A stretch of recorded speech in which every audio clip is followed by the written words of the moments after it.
YouTube, my name is Mesa Sean, and welcome back to another Destiny 2 video. Alright folks, I honestly don't even know where to begin.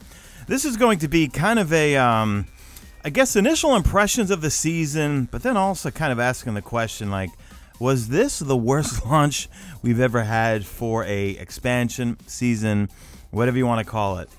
The only thing that I can compare this to would be Rise of Iron. If you played Destiny 1, the morning that Rise of Iron released, I remember my co-hosts Mark and K-Dub from Guardian Radio.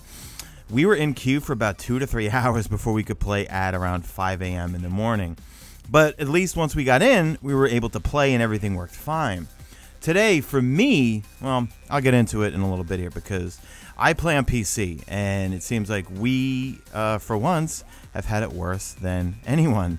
Anyway, if you enjoy this video, please hit that like button and leave me a comment with your experience for the lovely YouTube algorithm. All right, let's get into it, guys. So if you're not playing on PC, in a nutshell, what kept happening was, well, you would start the game, it would start logging in, and then it would freeze, and then it would crash. Or after about 20 times, maybe even 30 to 40 times, you would make it to choose your character, and then it would crash. Then other times, after another 20 to 30, and guys, I probably tried to log in today, well, it's not by the time this video is going up, but on day one, I probably tried to log in easily over 100 times, okay? And the worst part, it would let you choose your character, and then your ship would start to fly in, and then it would freeze up, and then you were locked out once again. So extremely frustrating over and over. But I was hearing mixed reviews from Xbox and PlayStation 5 or even PlayStation 4 owners.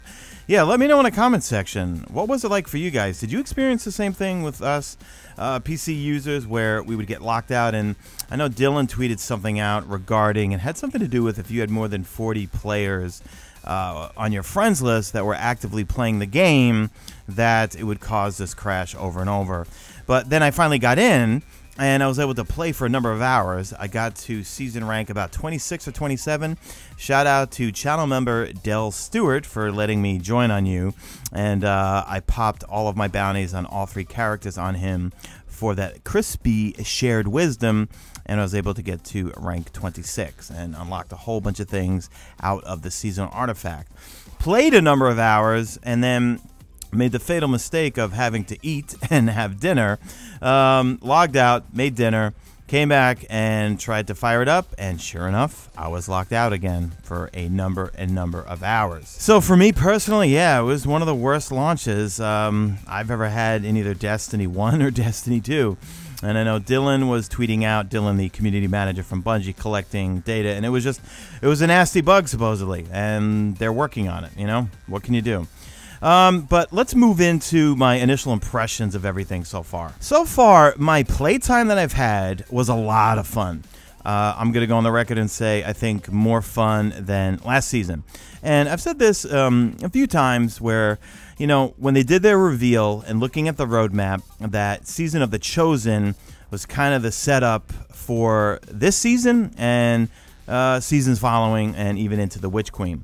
Because I kind of feel like they set up the whole game in terms of quality of life changes last season, and now we're finally getting new content with the quality of life changes and even more quality of life changes, and I think we're in for a real treat. And by the way, guys, the buff to 450s feels amazing.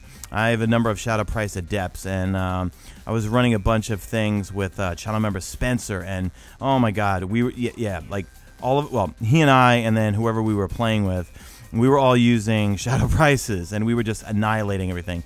Just as long as you land your crits, you will just down enemies so quickly. So very happy with the buffs to 450. I have no idea how they are in PvP. You let me know in the comment section. I'm not going to spoil anything for you, but the data miner Ginzer, well, he tweeted out a whole bunch of text threads, and they made it to Reddit, and there's some pretty mind-blowing things in that, and trying to just be very, very vague here. Let's just say that there's some pretty crazy things that will happen at some point, and also the season ending. Let's just say, you know what, I want to tell you guys so badly, but I don't want to ruin it for you guys, and it's already been ruined for me. But yeah, something really, really big is happening this season that probably is going to bum a lot of people out, meaning... All right, I'll just leave it at that, okay? Going through light.gg and looking at all of the new weapons, the Vault of Glass gear, there's going to be a lot of loot to chase. New perks, new mods. I think the seasonal artifact, I think, is really, really good this season. Do I dare say it's better than last season's? You let me know in the comment section. What have you unlocked so far? But I could already see there's going to be tons of different build ideas that I will be making videos on in the near future. Just doing various builds and also redoing guides for all of the lost sectors for Season of the Splicer. I did get to play Override, the new 6-player match-made activity, once.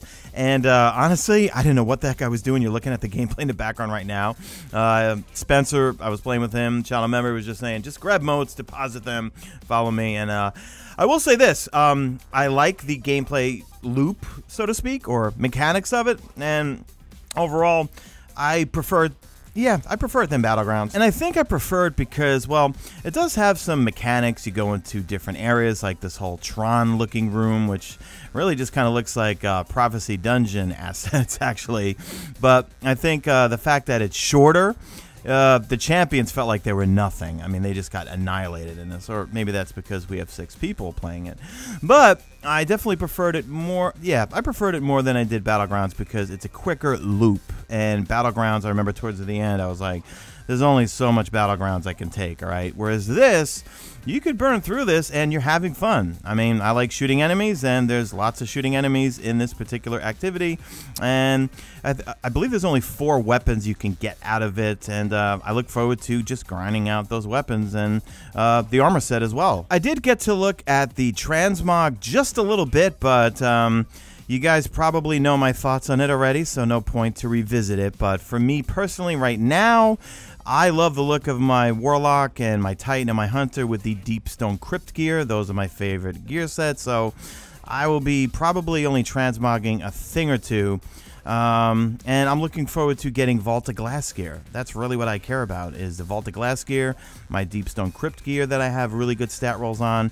As for old stuff, yeah, not really. I like my Deepstone Crypt gear set with the Trials helmet. So I know right off the bat the only thing that I will use transmog for is to make I have an Iron Will helmet from Iron Banner with a really good stat roll that I will make look like the Trials helmet. Yeah, that's going to be the only thing I use right off the bat. So wrapping things up, that's all I really got to do. I did not touch any of the Pinnacle stuff because I'm too afraid to, because I've been hearing mixed reviews. A number of you guys on Twitter said the EXO Challenge did give you a Pinnacle drop, and then others saying no, and then people are saying that Nightfalls and Strikes are not giving Pinnacle drop. So I am waiting for an official statement from Bungie before I touch anything Pinnacle. I'm just working on the weekly challenges and grinding that stuff out. But overall, I think we're going to be in for a really good season, especially because I know that stuff that got leaked out by Ginzer. And also, the activities seem really fun so far. Vault of Glass coming back, that I'm really excited for. And that's pretty much it, guys. And also, a huge shout out to you guys that hung out with me on stream. Even though we really didn't get to do much and we were waiting forever to get in, and then we finally got in, and yeah, your support on the streams has been amazing, especially the channel members, the viewers, all the super chats. You guys are absolutely awesome. I love you all and can't thank you enough. You know, for a little bit, I know I was toying around with the idea of just doing YouTube videos and streaming on Twitch, but you know what? Forget Twitch, all right? I'm only streaming on YouTube Gaming, so that's it, guys. So that's all I have for you, but please let me know in the comment section.